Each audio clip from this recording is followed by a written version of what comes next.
you might even have different opinions about this next segment. For many people, online dating is an inexpensive and effective way to meet a larger group of desirable singles. However, age and ethnicity are critical factors for online daters. Dr. Terri Orbuch, a.k.a. The Love Doctor, Good morning. is here to talk about two groups of daters that struggle to connect online. We've already been picking your brain during the news block there, but we want to start with the first group. And the first group is senior online daters. Is this a really big, growing group of online daters? It is a big, it's a huge group of online daters. Because if you're older, especially as a female, you're much more concerned with men your age dating younger women.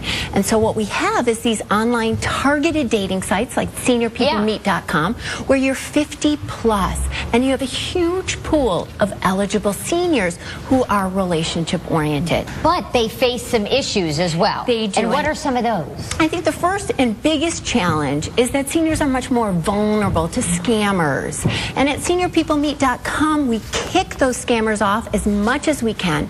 But the best defense seniors have is themselves. And you never want to give money online to anyone, nor any financial information about you online. And if you remember that, you are fine. Isn't the best idea, isn't the methodology, if hi, let's meet at a Starbucks, and you tell 10 of your friends that you're going, and you just meet in a public place for that first kind of look-see? Your first face-to-face meeting should be definitely a public, busy spot. You should tell a friend where you're going and the name of the person.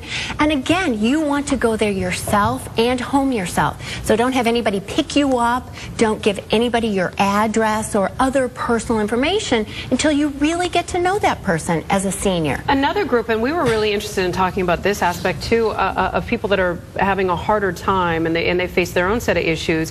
You say Black Americans are struggling online with the portion of online dating. Why is that?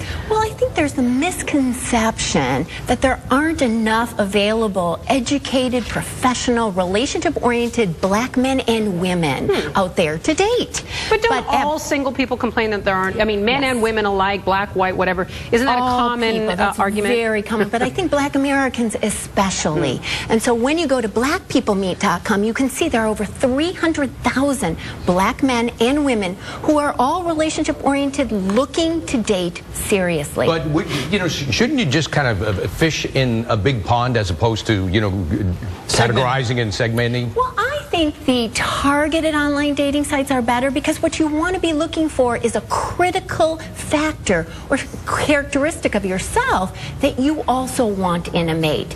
Because similarity in underlying values and attitudes is really what predicts longevity of relationships over the long term. If you'd like to learn more about People Media and their 24 online dating communities, you can visit ktla.com and click on the red info button. Dr. Orbuch, thank you so much for this. It was an interesting conversation. Very interesting. Thank you.